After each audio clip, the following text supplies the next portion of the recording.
Bien, voici le cas de figure où j'ai un meuble ancien, ou plus ou moins ancien, et celui-ci ne correspond plus très bien aux couleurs actuelles. En tout cas, j'ai envie de relooker, j'ai envie de moderniser un petit peu tout ça, et les teintes marron de mes meubles, etc. ne me séduisent plus.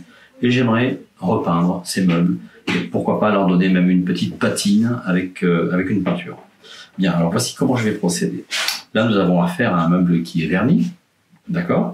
Et grâce à ma peinture SP Décor, je vais pouvoir travailler sur ce meuble-là sans pour autant décaper celui-ci. Néanmoins, je vais prendre soin de le nettoyer, bien entendu. Je ne saurais vous dire quels produits d'entretien ont été utilisés. Parfois, peut-être des produits à base de silicone ou des produits cirants. Et là, effectivement, la peinture pourrait ne pas adhérer par rapport à cela. Donc, je vais commencer par procéder à faire un nettoyage. Je dis bien un nettoyage, pas un décapage. Je ne vais pas entreprendre un décapage titanesque dans des portes qui sont moulurées. Je vais simplement nettoyer et je vais le faire avec un alcool spécifique, un alcool à 95. Je prendrai ensuite le soin peut-être de griffer légèrement mon vernis en passant un abrasif relativement fin. Et après cela, je pourrai faire ma base de peinture. Alors, commençons déjà peut-être par se débarrasser de ce qui va être un obstacle pour faire ce travail. Donc on va retirer les clés, les serrures, tout ce qui est quincaillerie de meubles. Voilà, on va commencer par retirer la clé. Ensuite, alors je vais retirer la serrure. Je vais vous montrer comment on retire une serrure sans abîmer, je parle de l'entrée de serrure, hein, sans l'abîmer et sans abîmer le bois également. Parce que même si je le peins, c'est peut-être pas une raison pour aller faire des trous dans mon meuble. Si je prenais un tournevis pour essayer de décoller celle-ci, avec mon tournevis, je pourrais fort bien blesser mon bois. Donc je vais prendre la précaution d'utiliser peut-être un couteau en dur et je vais essayer de me frayer un passage. Voilà, on va essayer de glisser en dessous. Alors c'est pas toujours simple, mais en général on y arrive. Voilà, vous voyez, on arrive à glisser en dessous comme ça. Et après, en faisant une pesée, comme je le fais ici, on peut s'aider éventuellement d'un outil qui va avoir un peu plus de force pour nous permettre de relever la serrure. Alors parfois un tournevis plus fin ou plus... Voilà. Il faut démarrer. Une fois que ça sera démarré, et je fais une pesée, j'appuie avec mon tournevis sur la lame de métal, donc je ne blesserai pas le bois. Voilà, je l'ai décollé avec un petit tournevis, j'en prends un qui est un petit peu plus solide. Voilà, et là, vous voyez, j'arrive à décoller. Voilà, je fais un petit peu de bruit. Voilà, alors n'essayez pas de soulever entièrement. Dans la mesure où vous l'avez décollé, vous allez comprendre. Voilà. Là, j'ai décollé partout, je vais pouvoir la rappuyer. Et de ce fait, avec une pince, je vais pouvoir attraper les têtes de clous qui se sont, eux, relevées. Hein. Donc là aussi, je me sers de ma petite spatule. Si je devais faire un appui, il vaut mieux que j'appuie sur la spatule que sur le bois directement. Voilà, je retire mes clous, que je peux conserver éventuellement. Après, les petits clous, on peut les remplacer, pourquoi pas. Alors, certaines personnes, lorsqu'on va relooker un meuble, parfois vont en profiter pour faire disparaître ces quincailleries que l'on peut trouver peut-être trop rustiques, et pourquoi pas mettre à la place un bouton en verre, en porcelaine, en faïence, en métal, enfin voilà. Pourquoi pas moderniser aussi la quincaillerie. Dans ce cas, il faudra éventuellement, lorsqu'il y a des petits clous de fixation, mettre un petit peu de mastic pour reboucher les trous, afin de pouvoir après avoir juste l'emplacement d'un bouton par exemple. Alors, moi je mets tout ça de côté. On peut aussi, pourquoi pas, remettre les mêmes quincailleries en les ayant bien nettoyées.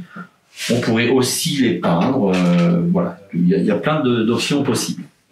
Mais en tout cas, je n'ai plus d'obstacle ici qui va me gêner pour l'application de mes produits. Alors, à partir de là, je vous ai parlé d'un nettoyage. Nettoyage que je vais faire donc avec cet alcool, ce qu'on appelle l'alcool fin à vernir, qui va faire 95 degrés. Lui, avec cette mèche de coton, va me permettre de dégraisser ma surface. Donc là, on est dans la préparation, avant de passer à la peinture. Donc, de l'alcool, on va nettoyer la surface. Vous n'auriez peut-être jamais osé nettoyer votre meuble avec de l'alcool. Et là, on va oser, bien sûr, au contraire, c'est ce qui va nous permettre d'avoir une bonne accroche de notre peinture. Donc, n'hésitez pas à passer dans tous les détails. Frottez bien à l'alcool. Ça permettra de retirer donc tous les éventuels produits d'entretien qui ont pu passer sur ce meuble, mais ça permettra de retirer aussi toutes les pollutions et autres qui ont pu s'y accrocher.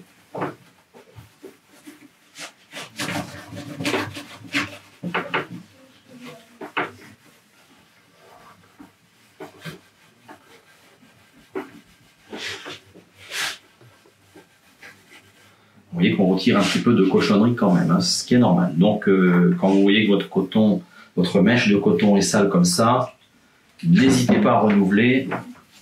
Il faut vraiment bien nettoyer cette surface, se débarrasser de tout ce qui pourrait être corps de rat et empêcher une bonne adhérence de la peinture.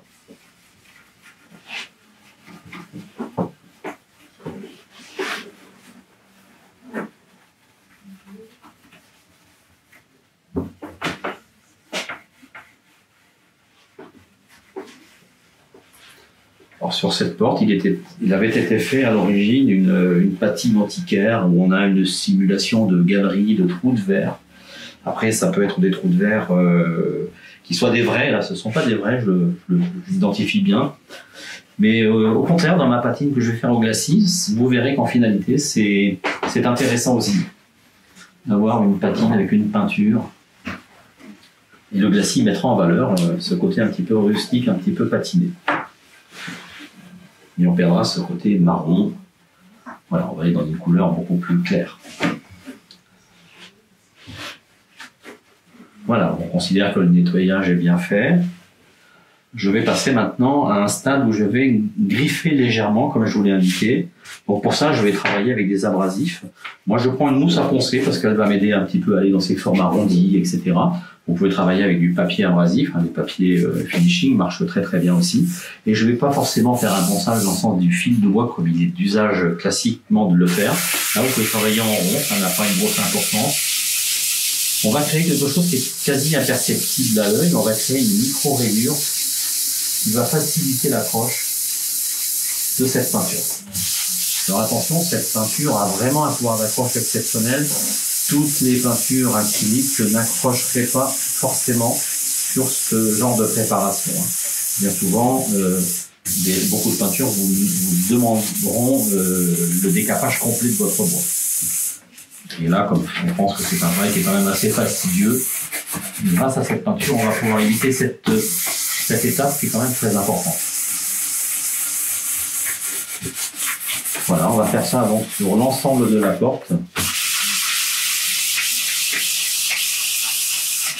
On prendra soin de bien dépoussiérer l'ensemble, hein, puisque ce micro-ponçage fait des petits résidus de poussière, qui eux aussi peuvent être néfastes à la bonne accroche de la peinture.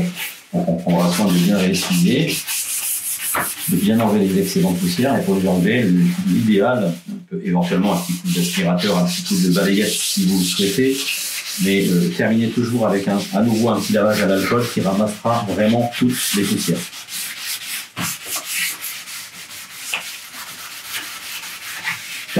Voilà, on va faire les moulures. Donc là, vous voyez, cette mousse à poncer, elle me permet d'épouser vraiment toutes les formes, hein, tous les arrondis.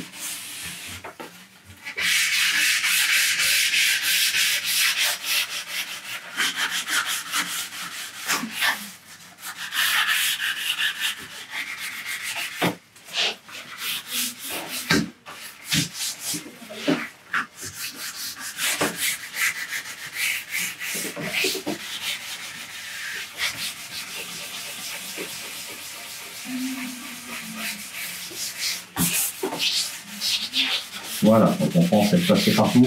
Alors, physiquement, à l'œil, ça se voit. Hein. On a quelque chose qui devient beaucoup plus mat, beaucoup plus terne.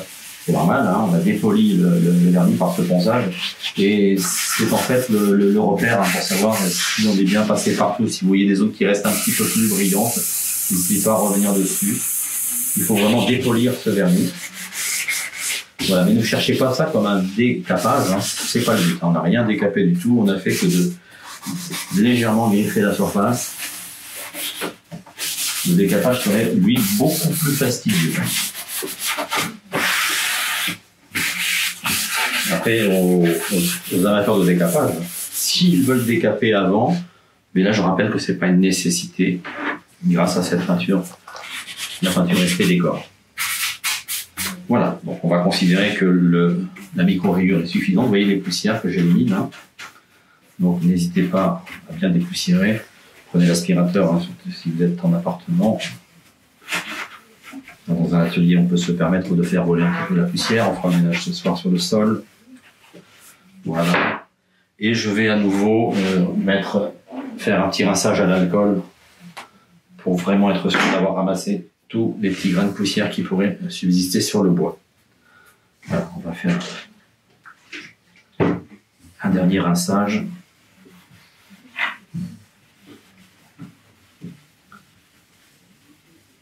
Voilà. Et je vais ramasser toutes ces petites poussières. Hein. Dans cette mèche de coton, justement, de par ses fibres, va ramasser vraiment toutes les impuretés.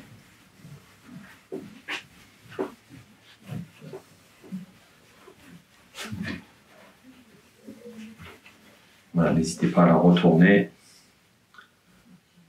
pour aller exploiter le cœur de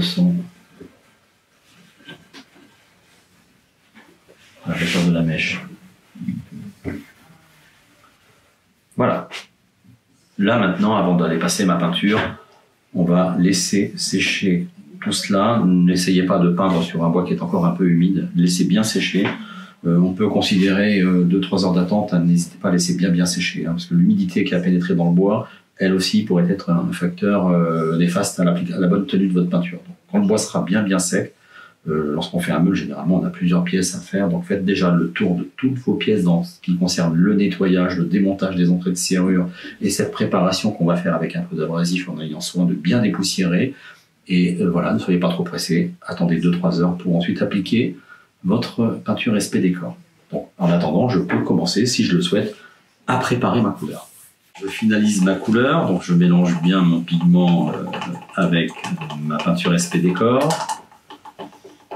Alors n'hésitez pas à prendre un mélangeur hein, pour avoir une parfaite couleur parfaite, hein, qu'il n'y ait pas de grumeaux. Très important.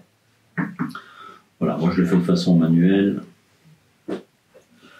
Alors ensuite, donc, avec un pinceau acrylique, hein, toujours, voilà, on va commencer à recouvrir donc d'une première couche de notre peinture décor. Et là, on va transformer tout de suite la couleur de notre bois. Alors, soyez sans souci, la peinture est très couvrante. Hein, l'application d'une deuxième couche sera probablement nécessaire. Hein, on ne peut pas tout faire en une seule couche. Si on veut un travail parfait, on en fera 2 couches. Voilà, et on va appliquer. Alors moi, j'attaque directement sur ma porte. Je conseille aux gens qui veulent relooker des meubles de faire des essais hein, en termes de couleur sur une chute de bois, sur pourquoi pas à l'intérieur de la porte. Faites des essais. Si ça n'allait pas, ça évitera de faire un travail inutile. Donc vous serez toujours à temps d'éclaircir davantage, de donner un peu plus de teneur à la couleur que vous avez choisie. Tout simplement dans le dosage de pigments que vous aurez mis dans votre peinture SP Décor. Voilà, vous voyez qu'il n'y a pas de souci, on couvre parfaitement bien. La peinture va s'accrocher.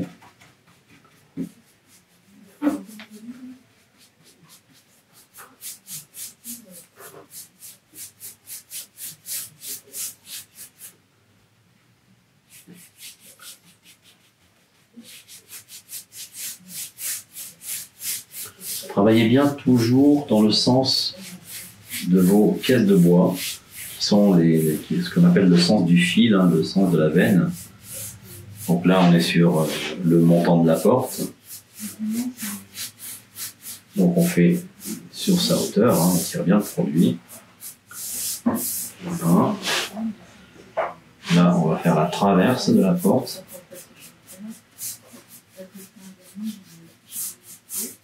Vous voyez, je suis toujours dans le sens des veines du bois. Dans la mesure du possible, bien sûr, hein, puisque le panneau qui est ici, la veine du bois, ici, je vais la voir et je serai obligé de la faire en travers, mais ça, c'est pas gênant, hein, mais dans la mesure du possible, quand vous le pouvez, faites-le dans le sens des veines. Alors, on va faire le tour. On finira par le panneau central.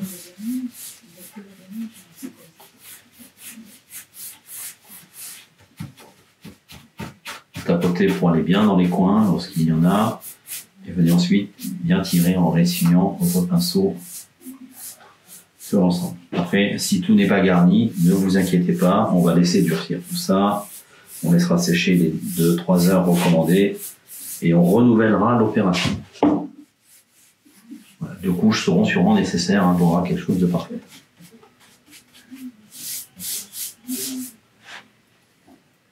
Et on ne s'arrêtera pas là, puisqu'on fera une patine. On cherche à faire une patine, donc on fera une patine un petit peu usée, peut-être dans un premier temps, et on terminera avec un glacis à l'ancienne. Voilà, parce que je veux bien qu'elle soit peinte, n'importe, mais je veux bien qu'elle ait un petit peu d'effet patiné.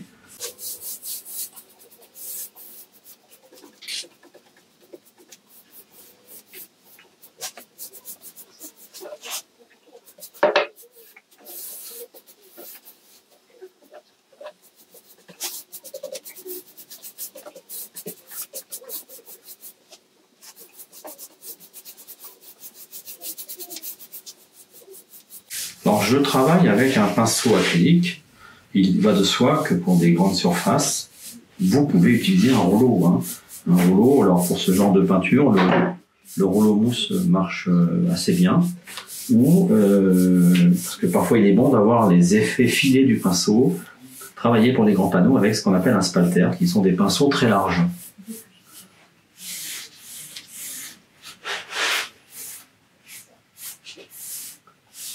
Voilà, maintenant, je n'ajoute pas de peinture. Je viens, avec mon pinceau, bien tirer l'ensemble. Alors, je fais mes traverses. Je déborde un petit peu sur les montants qui sont ici. Je vais faire les 2 traverses. Voilà, et maintenant, pour bien travailler dans le fil, je vais attraper le montant. Et je vais travailler voilà, sur le montant.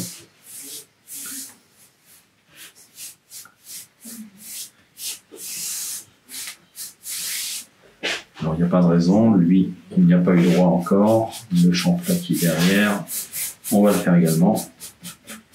Il fait partie du meuble. Et comme ça, j'en aurai terminé pour la première couche. Voilà, et que l'on va laisser sécher. Voilà, 2 heures minimum, 2-3 heures. Davantage, si vous le voulez, ça n'a pas d'importance. Voilà, jetez toujours un petit coup d'œil éventuellement pour bien égaliser. Voilà, et là, on est parti pour 2-3 heures de pause, en tout cas pour la porte. Ma porte a séché, donc 2 heures après, je suis parti pour appliquer ma 2e couche. Donc là, je vais avoir quelque chose de plus homogène.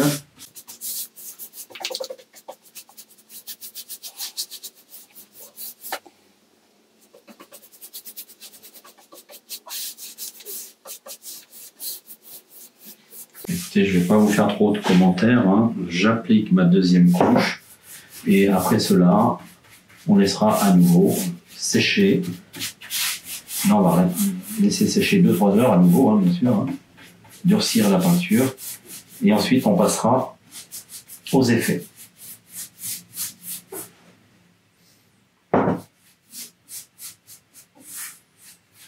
Alors, quand je parle d'effets, oui, on va faire un décor avec un glacis.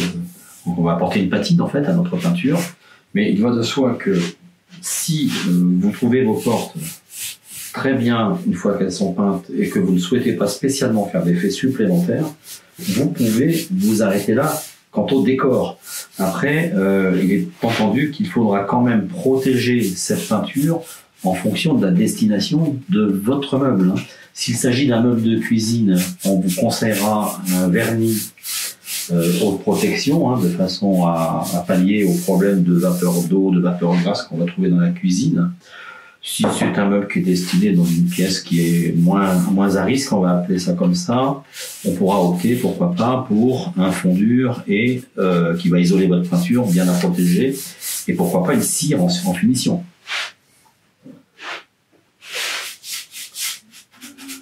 Parfois, les gens sont partis pour faire des patines et s'aperçoivent que la peinture, déjà, est d'un très bel effet.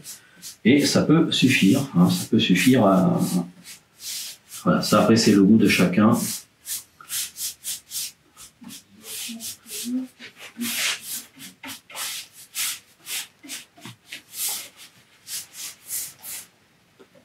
Voilà, aucune difficulté dans l'application du produit, hein. Il n'y a pas besoin d'être professionnel, hein. Tirez bien avec votre pinceau, c'est pas la peine de charger énormément, il vaut mieux, quitte à passer une troisième couche si c'était nécessaire, mais il vaut mieux y aller gentiment. Alors vous constatez que la peinture, quand on l'applique, elle vous paraît toujours plus claire que quand elle a séché. Attention à cela, hein. Ne vous fiez pas trop à l'aspect mouillé de votre peinture, c'est quand elle est sèche qu'on voit son vrai rendu, hein. J'ai vu parfois des gens réaliser leur couleur eux-mêmes, c'est toujours trop clair, c'est toujours trop clair, on met du pigment, mais en fait on s'aperçoit que quand c'est sec, à la finalité, on a une couleur qui n'est pas si claire que on le pensait. Voilà.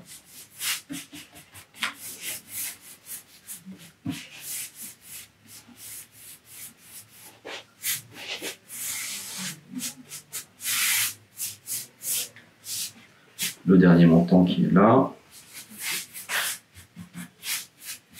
Et voilà pour ma deuxième couche, hein, tout simplement.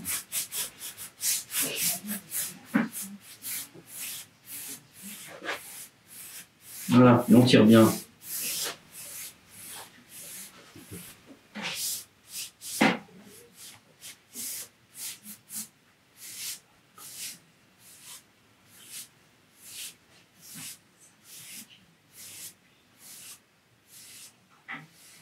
Et voilà pour ma deuxième couche de peinture SP Décor.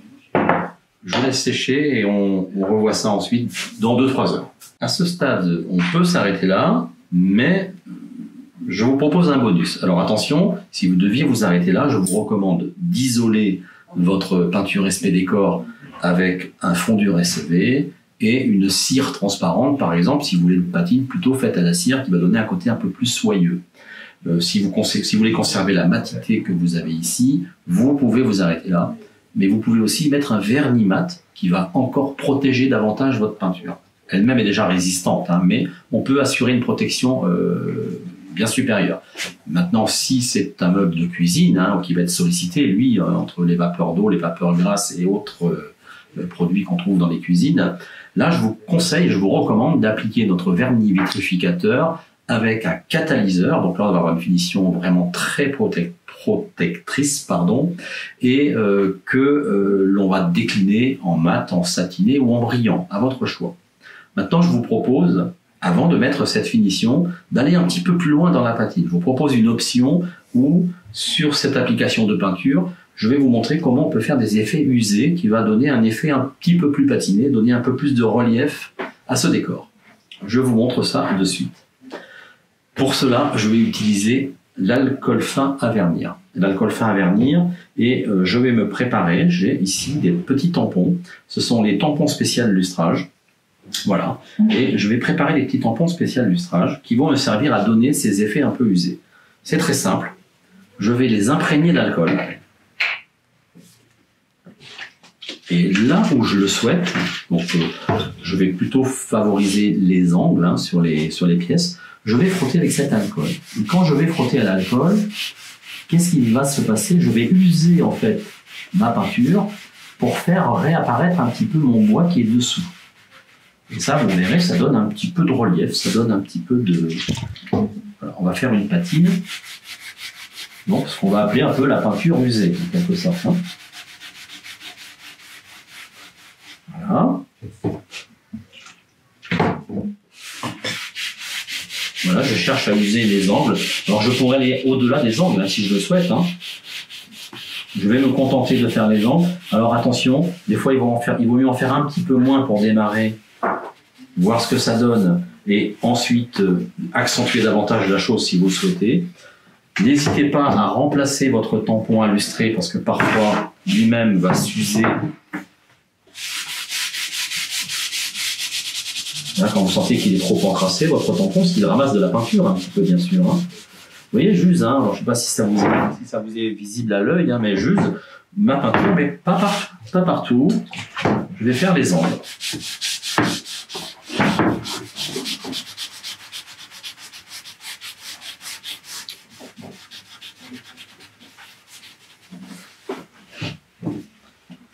Alors, pas beaucoup de risques hein, en la matière. Si jamais j'avais pas suffisamment usé, ben, je vais reprendre mon petit coton et je vais continuer les usures nécessaires.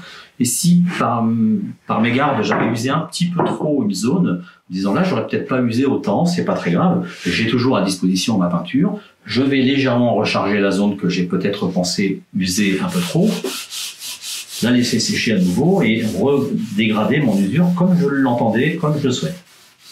Je continue l'usure de mes arêtes, hein. Je dis l'usure, vous voyez, je fais ça avec mon petit tampon à lustrer et de l'alcool. On détrempe un petit peu en quelque sorte, hein, et on vient, voilà, user en fait la peinture. Alors certains pourraient penser qu'avec un papier de verre très fin, un abrasif, on pourrait obtenir la même chose. Alors vous essayerez éventuellement, mais vous verrez qu'avec l'alcool, on a un rendu qui est plus naturel, plus. Alors on a vraiment l'usure, parce que c'est ce qu'on est en train de faire, hein, d'user un petit peu la peinture. Alors on peut insister un petit peu dans les coins, hein, pourquoi pas. Hein.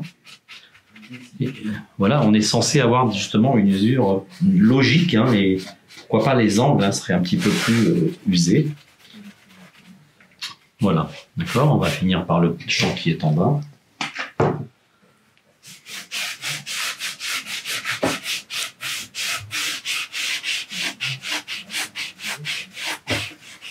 Voilà. Alors si vous avez usé un peu trop, rappelez-vous, hein, on prend la peinture SP Décor parce qu'on a toujours gardé notre pigmentation. Voilà, et on va recharger un peu avec la peinture là où on pense qu'on aurait peut-être un peu trop usé.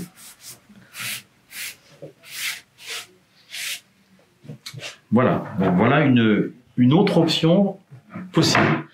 Si à ce stade-là, vous êtes satisfait du résultat en disant, ben voilà, chouette, hein, j'aime bien ce côté un petit peu vieilli, un petit peu usé. Voilà, j'en termine donc avec l'usure au stade où je le souhaite. Hein, on va user plus ou moins. Hein, je vous ai dit les angles, les arêtes. Voilà, on va. Voilà. Quand vous pensez que le décor vous séduit, alors faites très attention quand vous avez l'ensemble d'une cuisine. Il y a plusieurs portes. Hein, n'hésitez pas à positionner vos portes les unes à côté des autres pour voir s'il y en a une qui est plus éclairée que l'autre. Hein, essayez d'harmoniser un petit peu l'ensemble. Mais ceci dit, il n'y a pas une porte qui doit être identique à la perfection. C'est ce côté justement un peu désordonné qui a tout le charme. Alors, à ce stade-là, vous l'aurez compris, j'ai fait une patine usée. Et là, certaines personnes pourraient dire, super, là, on a une évolution qui me plaît beaucoup, mais j'adore ça et je vais m'arrêter là. Moi, je vais vous proposer encore une option supplémentaire.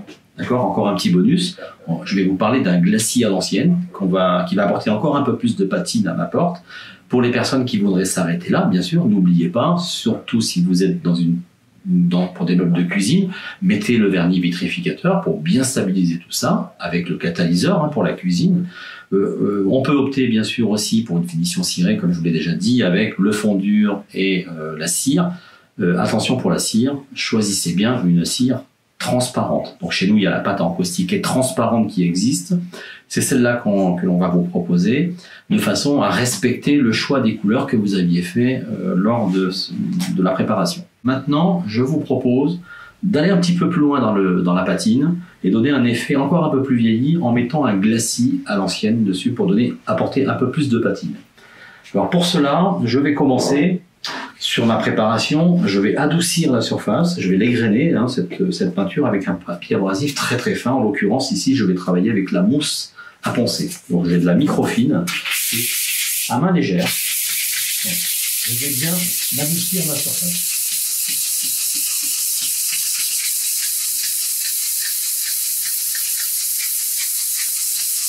Voilà, je vais faire ça partout.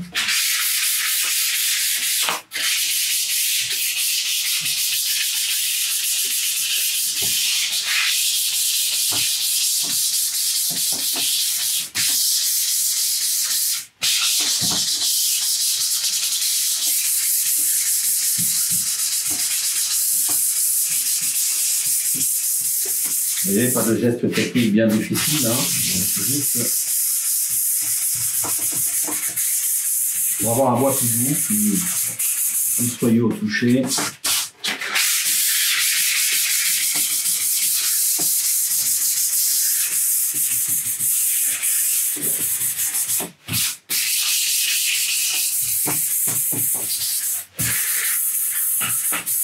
Voilà.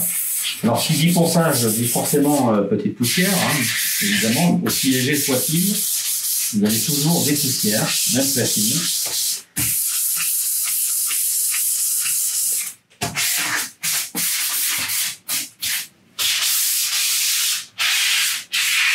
Voilà, ces poussières que l'on va retirer à l'aide de l'époussettes.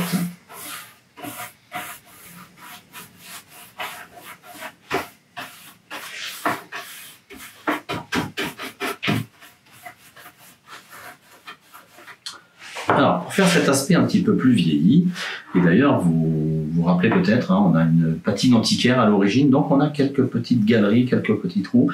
Eh bien, le glacis va nous permettre de remettre un petit peu en valeur tout ça, pour donner ce côté un peu plus vieilli. Pour cela, je vais utiliser le glacis à l'ancienne, qui lui est le fixateur de mon pigment que je vais utiliser. Et là, j'ai choisi de mettre une terre d'ombre naturelle. Donc, on va mettre un petit peu de pigment. On va mélanger le tout.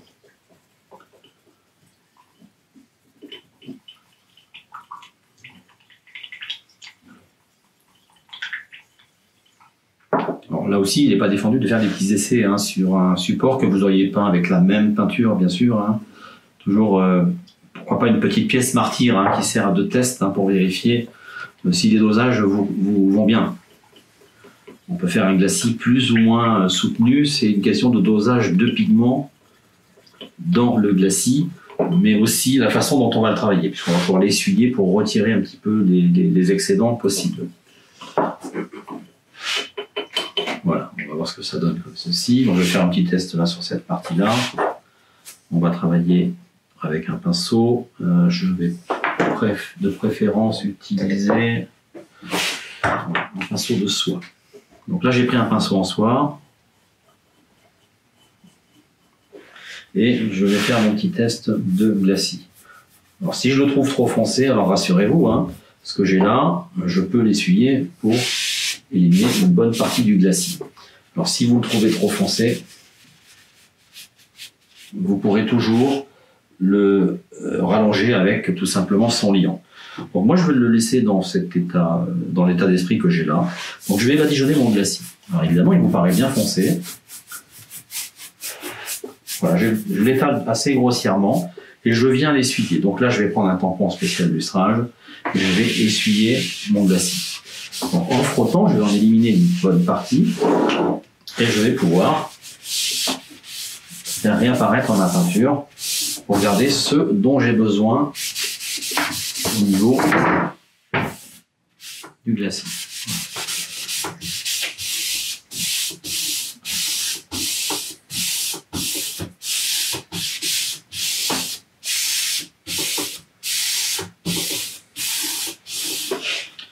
Je vais l'allonger un petit peu, hein, je le trouve un petit peu soutenu.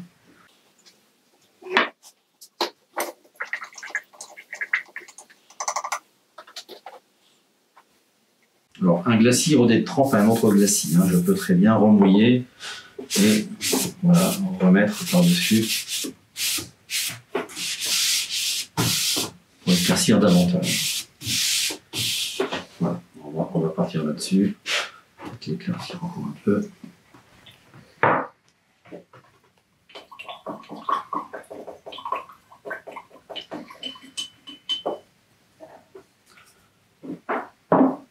Alors je fais un jus de couleur et je vais badigeonner mon glacis. Donc là je badigeonne sur l'ensemble.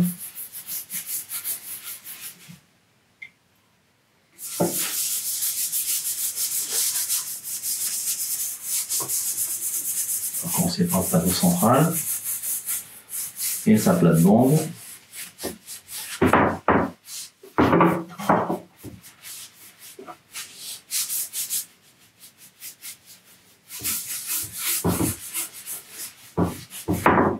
Voilà, c'est un produit qui ne sèche pas très rapidement, donc on va avoir tout le loisir d'essuyer l'excédent. Et donc, voilà, on va commencer par essuyer ici comme ça.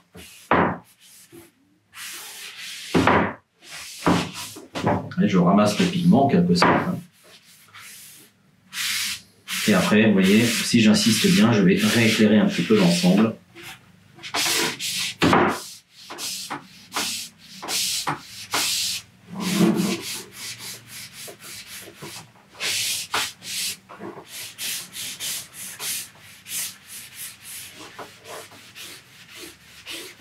Alors, il faut savoir que le glacis, le solvant, c'est l'essence de térébenthine. Hein. Donc, on pourra toujours, si on a trop foncé, avec un peu d'essence de térébenthine, relaver en fait un peu le glacis de façon à en supprimer de trop fortes concentrations. Et que le glacis, je peux le pousser, on voit une accumulation qui se fait sur les bouts.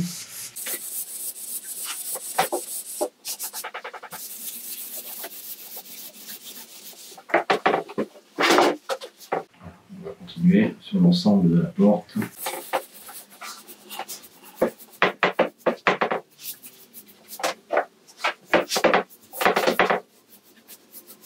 Voilà, je continue.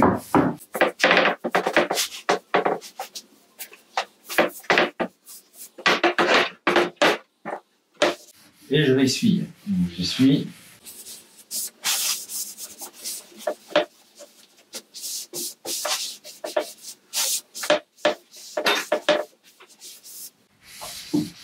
On va enlever tout le surplus que l'on veut pour l'instant. Vous allez voir, je vais l'éclairer davantage. Mes petits tampons illustrés.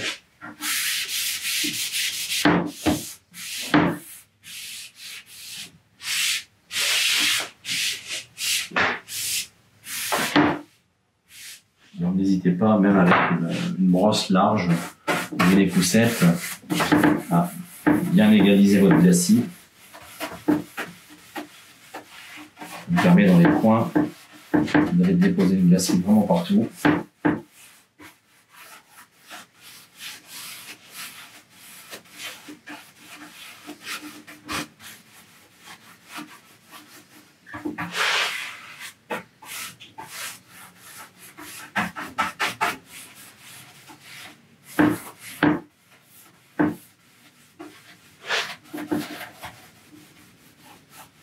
Vous voyez que ça donne une autre patine à notre support.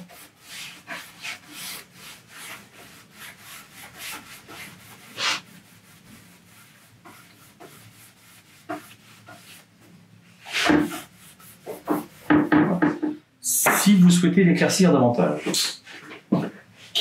on va prendre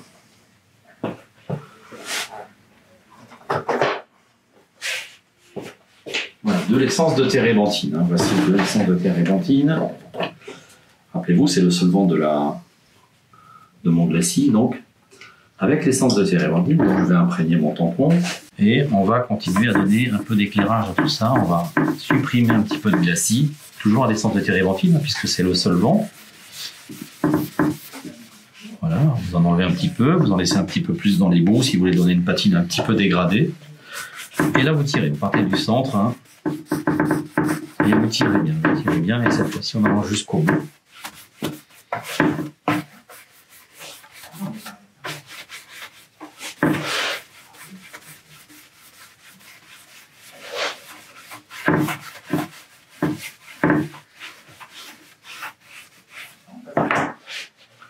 On va faire pareil sur les montants. Donc là je vais continuer à frotter, je vais faire un dégradé en fait. Hein. Je vais enlever un petit peu de glacis. Mais pas forcément de façon très régulière. Hein. Le but est de donner une patine, hein, de vieillir. Hein.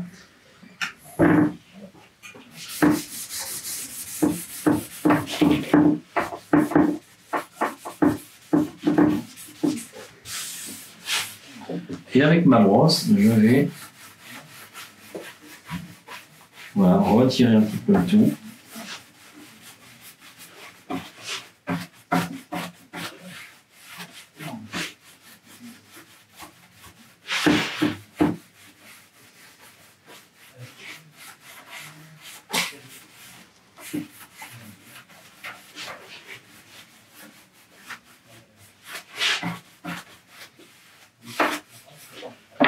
Voilà, on va éclaircir un petit peu la zone. Hein, je relave le glacis.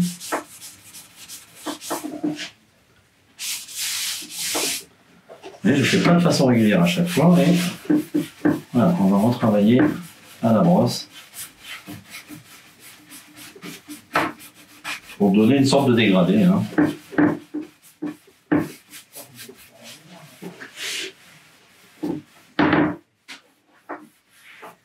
Alors là, on pourra s'arrêter quand on le souhaite. Hein. Si je veux éclaircir davantage, on relave toujours un peu à la térébenthine, hein, puisqu'on est sur le solvant du glacis. Voilà. Voilà une opération qui se termine. Hein. Donc voilà, voici le nouveau décor, hein, l'évolution du décor en tout cas. Rappelez-vous qu'on peut s'arrêter au stade où l'on le souhaite. Hein.